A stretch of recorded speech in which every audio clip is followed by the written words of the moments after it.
الحمد للہ رب العالمین والصلاة والسلام علی سید المرسلین والعاقبۃ للمتقین۔ نماز اسلام کا ایک بہت اہم رکن ہے۔ اللہ تعالیٰ کی یاد اور اللہ تعالیٰ سے تعلق قائم کرنے کا بہت بڑا ذریعہ ہے۔ نبی اکرم صلی اللہ علیہ وسلم نے نماز کو اپنی آنکھوں کی ٹھنڈک قرار دیا۔ نماز کا وقت ہوتا تو آپ صلی اللہ علیہ وسلم حضرت بلال رضی اللہ تعالی عنہ کو ان الفاظ کے ساتھ آذان دینے کا حکم فرماتے: اقم الصلاۃ یا بلال ارحنا بہا، اے بلال ہمیں نماز سے راحت پہنچاؤ۔ ابو داؤد کی روایت ہے۔ نماز کو رسول اکرم صلی اللہ علیہ وسلم نے جنت میں جانے کی ضمانت قرار دیا۔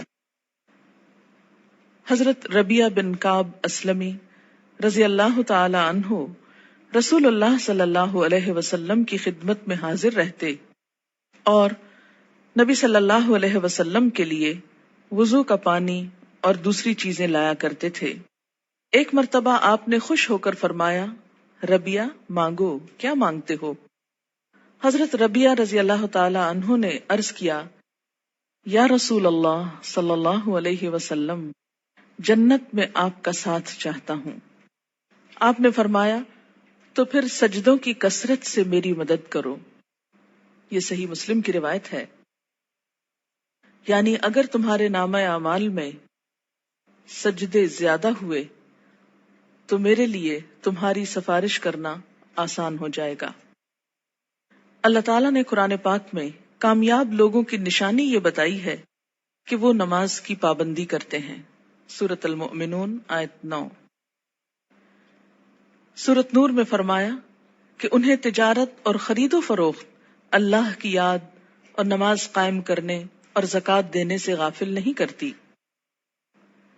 اللہ تعالیٰ نے نماز کو اقامت دین کی تمام تر جد و جہد کا حاصل قرار دیا۔ ارشاد باری تعالیٰ ہے: اگر ہم انہیں زمین میں اقتدار بخشیں، یعنی مسلمان زمین میں عروج کو پہنچے، طاقتور ہوں، تو وہ نماز قائم کریں گے، یعنی لوگوں کو اللہ کے آگے جھکائیں گے، زکوٰۃ ادا کریں گے، نیکی کا حکم دیں گے اور برائی سے منع کریں گے۔ یہ ایک اسلامی حکومت کی بنیادی خصوصیات ہیں۔ تکلیف، دکھ اور رنج کے وقت مومن کا یہی سب سے بڑا سہارا ہے۔ ارشاد باری تعالیٰ ہے: اے لوگو جو ایمان لائے ہو، اللہ سے صبر اور نماز کے ساتھ مدد مانگو۔ حضرت ابراہیم علیہ السلام اللہ تعالیٰ کے حکم پر اپنے اہل و عیال کو بیت الحرام کے پاس بے آب و گیاہ جگہ پر لے آئے تو بارگاہ رب العزت میں یہ دعا کی کہ میرے رب مجھے اور میری اولاد کو نماز قائم کرنے والا بنا۔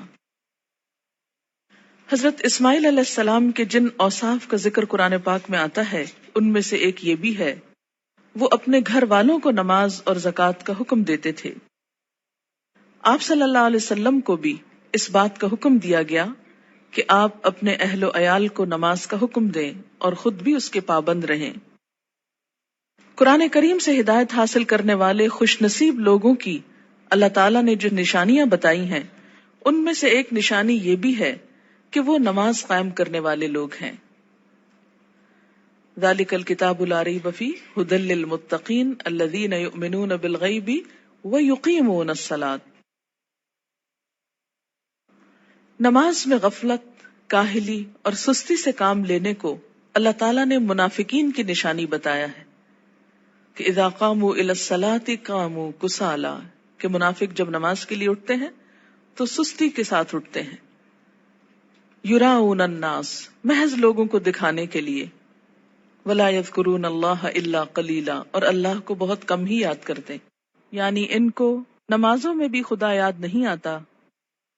سورۃ ماعون میں اللہ تعالیٰ نے ان نمازیوں کے لیے ہلاکت اور تباہی بتائی جو نماز کے معاملے میں غفلت اور بے پرواہی سے کام لیتے ہیں۔ فویل للمصلین الذین هم عن صلاتهم ساہون۔ قرآن پاک میں اللہ تعالیٰ نے اقوام کی تباہی اور ہلاکت کا اصل سبب ترک نماز بتایا۔ ارشاد باری تعالی ہے، اللہ کے فرما بردار بندوں کے بعد ایسے نالائق لوگ ان کے جانشین ہوئے جنہوں نے نماز کو ضائع کیا اور دنیا کے مزے اڑانے میں لگ گئے۔ ایسے لوگ عنقریب گمراہی کے انجام سے دوچار ہوں گے، یعنی دنیا میں بھی اس کا نقصان اٹھائیں گے اور آخرت میں بھی خسارے میں مبتلا ہوں گے۔ قیامت کے روز جہنمیوں کا ایک گروہ جہنم میں جانے کا ایک سبب یہ بیان کرے گا کہ لم نک من المصلین، ہم نماز پڑھنے والوں میں سے نہ تھے۔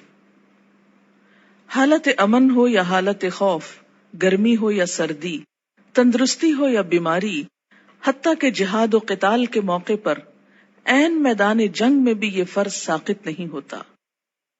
رسول اکرم صلی اللہ علیہ وسلم 5 فرض نمازوں کے علاوہ نماز تہجد، نماز اشراق، نماز چاشت، تحیۃ الوضو، تحیۃ المسجد کا بھی اہتمام فرماتے تھے، اور پھر خاص خاص مواقع پر اپنے رب کے حضور توبہ استغفار کے لیے نماز ہی کو ذریعہ بناتے، یعنی صلاۃ توبہ۔ خسوف ہو یا کسوف، یعنی سورج گرہن اور چاند گرہن، تو مسجد تشریف لے جاتے، زلزلہ یا آندھی آتی تو مسجد تشریف لے جاتے، طوفان باد و باران ہوتا تو مسجد تشریف لے جاتے، فاقے کی نوبت آتی تو مسجد تشریف لے جاتے، کوئی پریشانی اور تکلیف ہوتی تو مسجد تشریف لے جاتے، سفر سے واپسی ہوتی تو پہلے مسجد تشریف لے جاتے، پھر گھر پلٹتے، بارش نہ ہوتی تو بھی نماز ادا کرتے۔ گویا ہر غم، دکھ اور تکلیف کے موقع پر نماز۔ آج ہم میں سے بہت سے لوگ طرح طرح کے وظائف کرنے کے لیے گھنٹوں خود کو وقف کرتے ہیں، لیکن 2 رکعت نماز ان پر بہت بھاری ہوتی ہے۔ حیات طیبہ کے آخری دنوں میں بیماری کی حالت میں بھی نبی صلی اللہ علیہ وسلم کو جس چیز کی سب سے زیادہ فکر تھی وہ نماز تھی۔ وفات مبارک سے چند یوم قبل تیز بخار کی وجہ سے آپ پر غنودگی کی حالت طاری تھی۔ عشاء کے وقت آنکھ کھلی تو سب سے پہلے یہ سوال کیا، کیا لوگوں نے نماز پڑھ لی ہے؟ یعنی سب سے زیادہ جس بات کی فکر تھی وہ کیا؟ نماز۔ عرض کیا گیا نہیں، آپ ہی کا انتظار ہے۔ سرور عالم صلی اللہ علیہ وسلم نے پھر اٹھنا چاہا تو بے ہوش ہو گئے۔ جب آنکھ کھلی تو زبان مبارک سے پھر وہی الفاظ نکلے، کیا لوگوں نے نماز پڑھ لی ہے؟ عرض کیا گیا نہیں، آپ ہی کا انتظار ہے۔ تیسری مرتبہ اٹھنے کی کوشش میں پھر غشی طاری ہو گئی۔ افاقہ ہونے پر ارشاد فرمایا، ابو بکر نماز پڑھائیں۔ وفات مبارک سے چند لمحے پہلے آپ نے امت کو جو آخری وصیت فرمائی وہ یہ تھی، الصلاۃ الصلاۃ وما ملکت ایمانکم، یعنی مسلمانوں نماز نماز اور اپنے غلاموں کا ہمیشہ خیال رکھنا۔ یعنی ایک طرف حقوق اللہ اور دوسری طرف حقوق العباد، بندوں میں سے سب سے زیادہ محروم مخلوق غلام۔ نماز بذات خود جتنی اہم ہے، طریقہ نماز بھی اسی قدر اہم ہے۔ نماز کے بارے میں حکم صرف یہی نہیں کہ اسے ادا کرو، بلکہ حکم یہ بھی ہے کہ اس طرح ادا کرو جس طرح مجھے ادا کرتے دیکھتے رہے ہو۔ ایک حدیث مبارک میں کچھ یوں آتا ہے کہ قیامت کے روز حقوق اللہ میں سے سب سے پہلے نماز کا حساب لیا جائے گا۔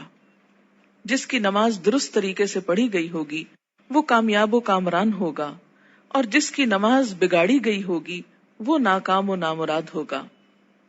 اس سے کیا پتہ چلتا ہے کہ قیامت کے روز صرف یہی نہیں پوچھا جائے گا کہ نماز پڑھی یا نہیں، بلکہ یہ بھی دیکھا جائے گا کہ کس طریقے سے پڑھی، کیا اس میں ان تمام امور کا لحاظ رکھا گیا جن کی پابندی ضروری تھی، سنت کے مطابق تھی یا نہیں۔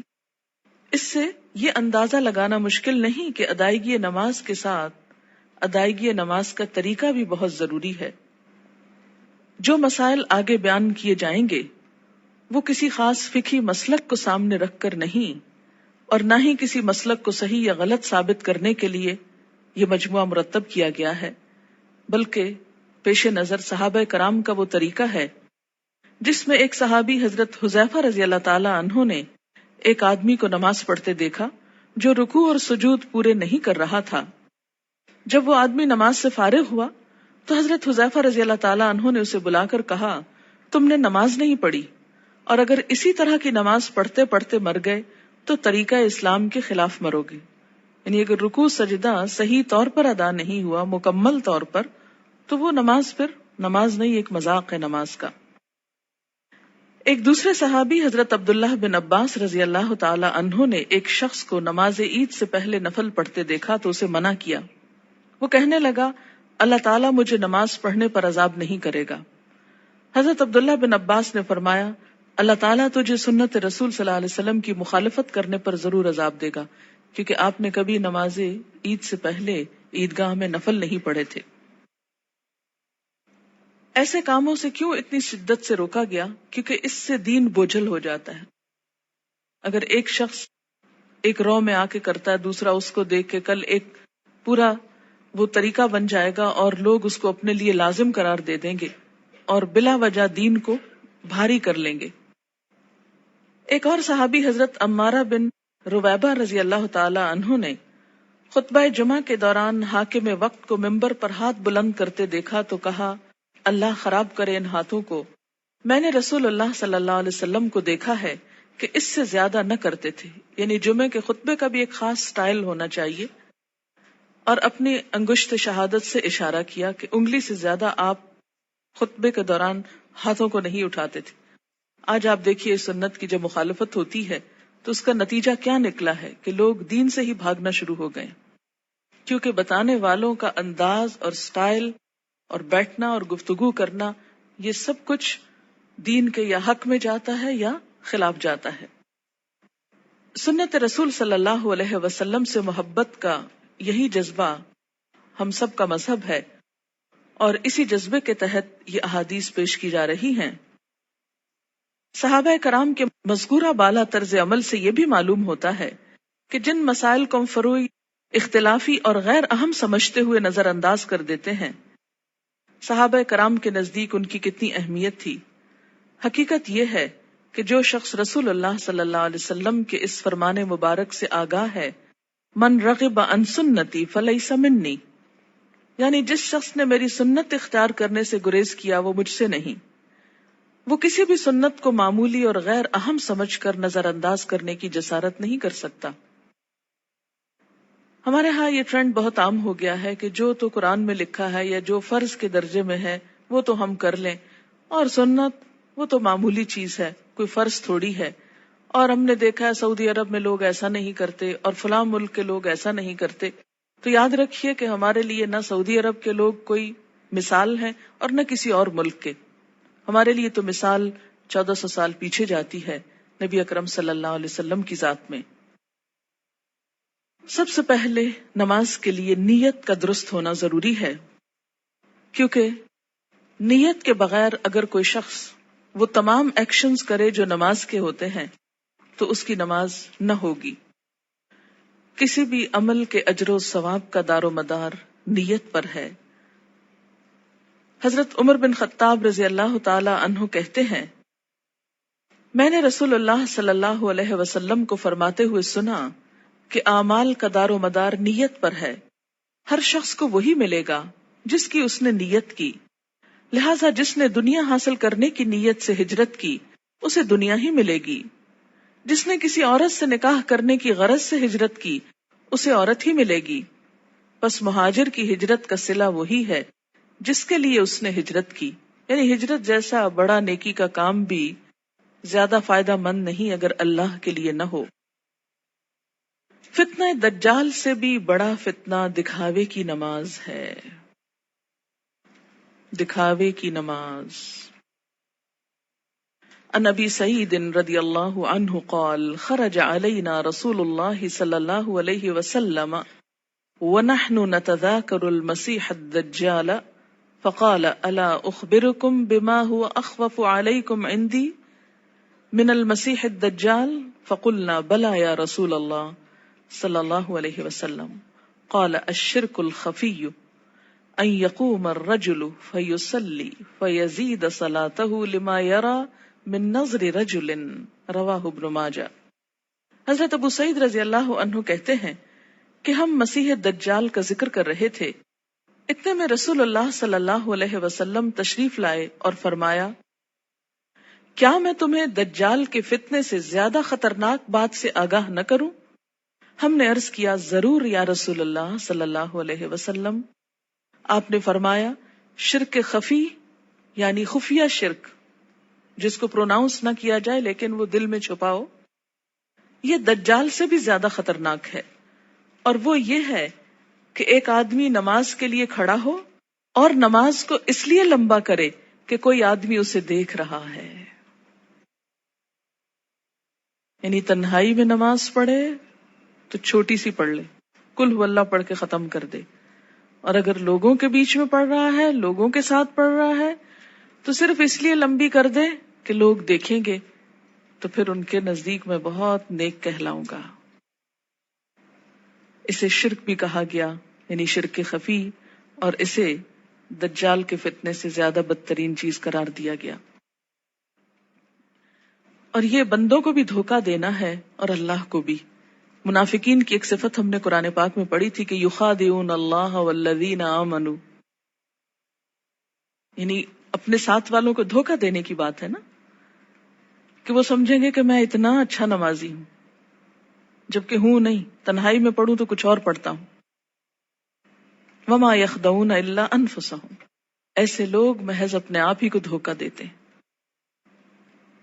تو جیسی ہم اکیلے میں پڑھتے ہیں ویسی اگر سب کے سامنے پڑھ لیں گے تو کوئی ہم کو نہیں مارے گا۔ ہو سکتا ہے کوئی نوٹس بھی نہ کر رہا ہو ہم کیا کر رہے ہیں، کسی کو اتنی فرصت کہاں کہ وہ سب اپنے کام چھوڑ کے صرف یہ دیکھے کہ اس کی نماز کتنی لمبی اور چھوٹی۔ یہ محض شیطان کا خیال ہوتا ہے جو ہمارے نیک عمل کو بھی برباد کر دیتا ہے۔ دکھاوے کی نماز شرک ہے۔ ان شداد ابن اوس رضی اللہ عنہ قال سمعت رسول اللہ صلی اللہ علیہ وسلم یقول من صلى يرائي فقد اشرک ومن صام يرائي فقد اشرک ومن تصدق يرائي فقد اشرک، رواہ احمد۔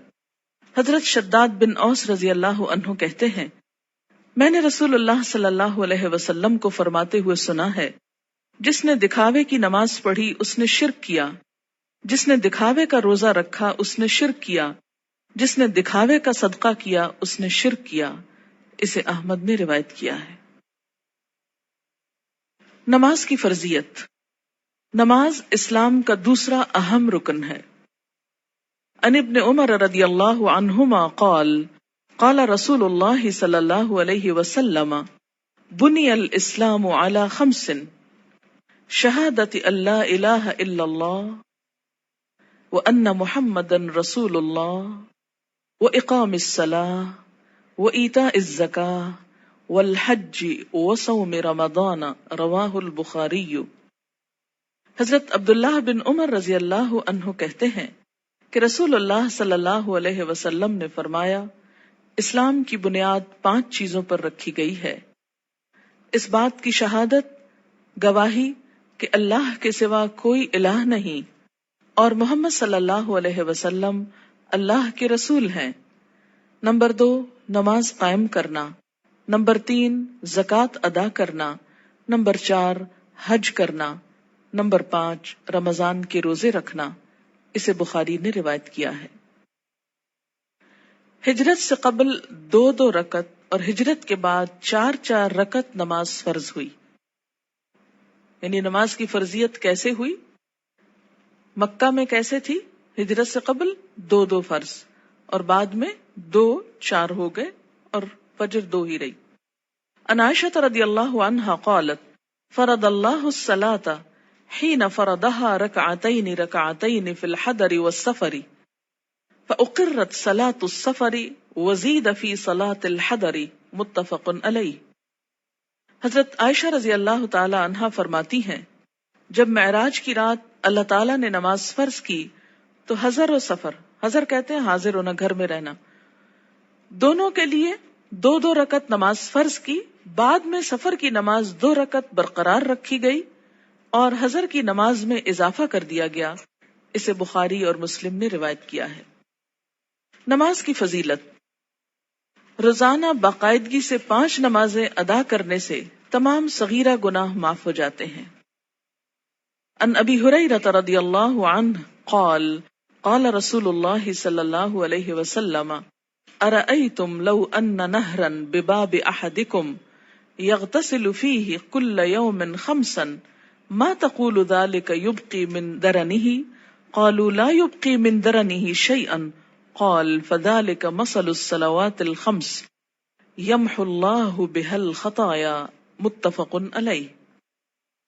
حضرت ابو ہریرہ رضی اللہ تعالی عنہ کہتے ہیں رسول اللہ صلی اللہ علیہ وسلم نے فرمایا تمہارا کیا خیال ہے اگر تم میں سے کسی کے دروازے پر نہر بہتی ہو اور وہ اس نہر میں ہر روز 5 مرتبہ نہائے تو کیا اس کے بدن پر کوئی میل کچیل باقی رہ جائے گا؟ صحابہ کرام نے عرض کیا نہیں، کسی قسم کا میل کچیل باقی نہیں رہے گا. آپ صلی اللہ علیہ وسلم نے فرمایا یہی 5 نمازوں کی مثال ہے. اللہ تعالیٰ ان نمازوں کے ذریعے گناہ مٹا دیتا ہے. اسے بخاری اور مسلم نے روایت کیا ہے. یاد رکھیے کہ کچھ گناہ ایسے ہوتے ہیں کہ جن کو نیکیاں مٹاتی چلی جاتی ہیں. ان الحسنات یذہبن السیئات. اس میں کیا چیز آتی ہے؟ مثلاً آپ کے ہاتھوں کو ڈسٹ اور چھوٹی موٹی گندگی لگ جاتی ہے کام کرتے ہوئے.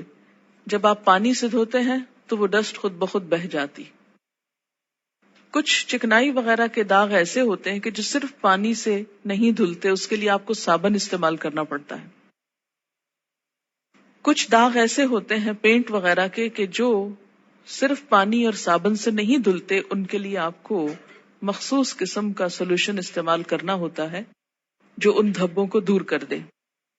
اسی طرح روحانی نجاستیں اور گناہ، ان کی بھی کچھ قسمیں ایسی ہیں کہ جو خود بخود نیکیوں سے مٹتی چلی جاتی ہیں. کچھ کے لیے عبادات کفارے کا ذریعہ بنتی ہیں، لیکن کچھ گناہ ایسے ہیں کہ جن کے داغ بہت سخت ہیں اور ان کے لیے خصوصی عمل توبہ استغفار، ان گناہوں کا کفارہ اور مداوع ضروری ہوتا ہے. جب تک ان پہ مثلاً حد جاری نہ ہو جائے یا کفارہ نہ دے دیا جائے یا بطور خاص اس کی توبہ اور اصلاح نہ کر لی جائے تو وہ گناہ معاف نہیں ہوتے. تو اسی لیے اس حدیث کا یہ جو معنی کیا گیا ہے یمحو اللہ بها الخطایا، تو خطایا سے مراد کیا ہے؟ عام چھوٹے موٹے گناہ جو انسان ہونے کے ناطے بھول چوک کر اچانک انسان سے سرزد ہو جاتے ہیں. آپ منہ سے کچھ کہنے چلے تھے، کچھ اور کہہ بیٹھے، آپ کی نیت نہیں تھی، ارادہ نہیں تھا، اچانک ہی کچھ ہو گیا، پھر احساس ہوتا ہے، پھر آپ دوبارہ اس کی اصلاح کرتے ہیں، لیکن بسا اوقات وہ بھی بھول جاتے ہیں. تو ایسے میں کیا ہے کہ جو چیزیں انجانے میں نہ چاہتے ہوئے انسان سے ہو جائیں تو اللہ تعالیٰ انسان کے گناہوں کو مختلف عبادات کے ذریعے دھوتا رہتا ہے. نماز گناہوں کی آگ کو ٹھنڈا کرتی ہے. ان انس بن مالک رضی اللہ عنہ قال قال رسول اللہ صلی اللہ علیہ وسلم ان للہ ملکا ینادی عند کل صلاة یا بنی آدم قوموا الى نیرانکم التی اوقدتموها فاطفئوها رواہ الطبرانی فی الاوسط. حضرت انس بن مالک رضی اللہ تعالی عنہ کہتے ہیں رسول اللہ صلی اللہ علیہ وسلم نے فرمایا ہر نماز کے وقت اللہ تعالیٰ کا مقرر کردہ فرشتہ پکارتا ہے لوگو اٹھو اس آگ کو بجھانے کے لیے جسے تم نے اپنے گناہوں سے جلایا ہے. یعنی انسان کے گناہ انسان کے لیے جہنم کی آگ تیار کرتے ہیں، لیکن جب انسان نماز پڑھتا ہے تو آگ بجھ جاتی. 5 نمازیں باقاعدگی سے ادا کرنے والا قیامت کے دن صدیقین اور شہداء کے ساتھ ہوگا. ان عمر ابن ورۃ الجہنی رضی اللہ عنہ قال جاء رجل الى النبی صلی اللہ علیہ وسلم فقال یا رسول اللہ ارأیت ان شہدت ان لا الہ الا اللہ وانک رسول اللہ وصلیت الصلوات الخمس وادیت الزکاة وصمت رمضان وقمته فممن انا قال من الصدیقین والشہداء رواہ ابن حبان۔ حضرت عمرو بن مرہ جہنی رضی اللہ تعالی عنہ کہتے ہیں کہ ایک آدمی نبی اکرم صلی اللہ علیہ وسلم کی خدمت میں حاضر ہوا اور عرض کیا، یا رسول اللہ، بتائیے اگر میں گواہی دوں کہ اللہ کے سوا کوئی الہ نہیں، آپ اللہ کے رسول ہیں، اور 5 نمازیں ادا کروں، زکوٰۃ دوں، رمضان کے روزے رکھوں اور رمضان میں قیام بھی کروں، یعنی تراویح بھی پڑھوں، تو میرا شمار کن لوگوں میں ہوگا؟ آپ صلی اللہ علیہ وسلم نے ارشاد فرمایا، صدیقین اور شہداء میں۔ اسے ابن حبان نے روایت کیا ہے۔ یعنی فرائض کا پورا کرنے والا بلند درجے رکھتا ہے، الا یہ کہ وہ بندوں کے حقوق میں ایسی کمی کرے کہ جس سے اس کے فرائض کا اجر بھی ختم ہو جائے۔ رات کی تاریکی میں مسجد میں آنے والے نمازیوں کے لیے قیامت کے دن مکمل نور کی خوشخبری ہے۔ ان بریدہ رضی اللہ عنہ ان النبی صلی اللہ علیہ وسلم قال بشر المشائین فی الظلم الى المساجد بالنور التام یوم القیامہ، رواہ ابو داود والترمذی۔ حضرت بریدہ رضی اللہ تعالی عنہ روایت کرتے ہیں کہ نبی اکرم صلی اللہ علیہ وسلم نے فرمایا، اندھیرے میں مسجدوں کی طرف چل کر جانے والوں کو قیامت کے دن مکمل روشنی کی خوشخبری دے دو۔ یہ تو آپ سب جانتے ہیں نا کہ حشر کے میدان میں بہت اندھیرا ہوگا، لیکن کچھ لوگوں کے پاس نور ہوگا، کچھ کے پاس ہوگا پھر چھین لیا جائے گا منافقوں سے۔ اور یہ نور کون سا نور ہوگا؟ انسان کے اپنے اعمال کا، اور اس نور کو بڑھانے والی چیز نماز ہے، اور خصوصاً رات کے اندھیرے میں مسجد جانے والوں کے لیے خوشخبری ہے۔ عورتوں کے لیے گھر میں ہی یہ نماز پڑھنے کا اجر ہے، اور اگر وہ مسجد نہیں بھی جا پاتی تو انشاءاللہ پابندی سے نماز ادا کرنے کی صورت میں وہ اس اجر سے محروم نہیں رہیں گی۔ نور کی وہ دعا بھی سکھائی گئی نا کہ ربنا اتمم لنا نورنا، اللہ ہمارا نور ہم پہ مکمل کر دے۔ کہ حشر کے میدان میں یہ دعا مانگیں گے اہل ایمان، اس پریشانی سے کہ کہیں ان کا نور ان سے چھین نہ لیا جائے۔ مسجد میں آنے والے نمازی اللہ کے ملاقاتی ہیں، جن کی اللہ تعالی عزت فرماتا ہے۔ وَأَنْ سَلْمَانَ رَضِيَ اللَّهُ عَنْهُ أَنَّ النَّبِيَّ صلی اللہ علیہ وسلم قال من تودأ في بيته فأحسن الوضوء ثم أتى المسجد فهو زائر الله وحق على المزور أن يكرم الزائر، رواہ الطبرانی۔ حضرت سلمان رضی اللہ تعالی عنہ سے روایت ہے کہ نبی اکرم صلی اللہ علیہ وسلم نے فرمایا، جس نے اپنے گھر میں اچھی طرح وضو کیا اور پھر مسجد میں آیا وہ اللہ کا ملاقاتی ہے، اور میزبان کے لیے ضروری ہے کہ وہ اپنے ملاقاتی کی عزت کرے۔ قیامت کے دن ایسے لوگوں کو عزت کے ساتھ جنت میں رکھا جائے گا، عزت کا لباس پہنایا جائے گا اور عزت کا مقام دیا جائے گا۔ وَلَهُمْ أَجْرٌ کریم کی جو بات آتی ہے، کریم عزت والا۔ نماز کی اہمیت۔ بے نماز کا انجام قارون، فرعون، حامان اور ابی بن خلف کے ساتھ ہوگا۔ ان عبداللہ بن عمرو بن العاص رضی اللہ عنہما ان النبی صلی اللہ علیہ وسلم انہ ذکر الصلاة یوما فقال من حافظ علیہا کانت لہ نورا وبرہانا ونجاتا یوم القیامہ ومن لم يحافظ علیہا لم یکن لہ نورا ولا برہانا ولا نجاتا وکان یوم القیامة مع قارون وہامان وفرعون وابی بن خلف، رواہ ابن حبان۔ حضرت عبداللہ بن عمرو بن العاص رضی اللہ تعالی عنہ کہتے ہیں کہ نبی اکرم صلی اللہ علیہ وسلم نے ایک دن نماز کا ذکر کرتے ہوئے فرمایا، جس شخص نے نماز کی حفاظت کی اس کے لیے نماز قیامت کے روز نور، برہان اور نجات کا سبب ہوگی، اور جس نے نماز کی حفاظت نہ کی اس کے لیے نہ نور ہوگا، نہ برہان، نہ نجات۔ نیز قیامت کے روز اس کا انجام قارون، فرعون، حامان اور ابی ابن خلف کے ساتھ ہوگا۔ اسے ابن حبان نے روایت کیا ہے۔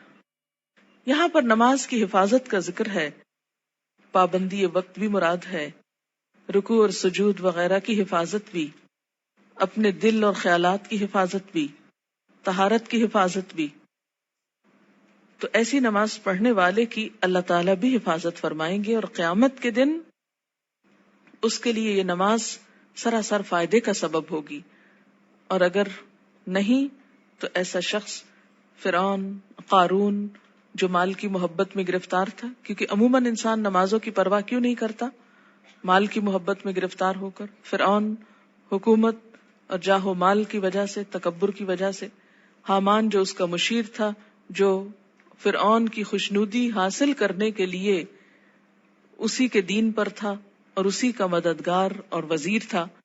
آج بھی دنیا میں بہت سے ایسے لوگ ہیں جو اپنے بڑوں کی خوشنودی حاصل کرنے کے لیے، اپنے کسی باس کی یا کسی بڑے کی، اس کا کام کرتے کرتے یا اس کی خوشامد کرتے کرتے اللہ تعالیٰ کا یہ حق بھول جاتے ہیں. اور اسی طرح ابی ابن خلف اسلام دشمنوں میں سے تھا. یعنی ایسا شخص جو نماز کی حفاظت نہ کرے، پھر اسے صدیقین اور شہداء کے ساتھ ہونے کی بجائے ایسے مجرموں کے ساتھ رکھا جائے گا.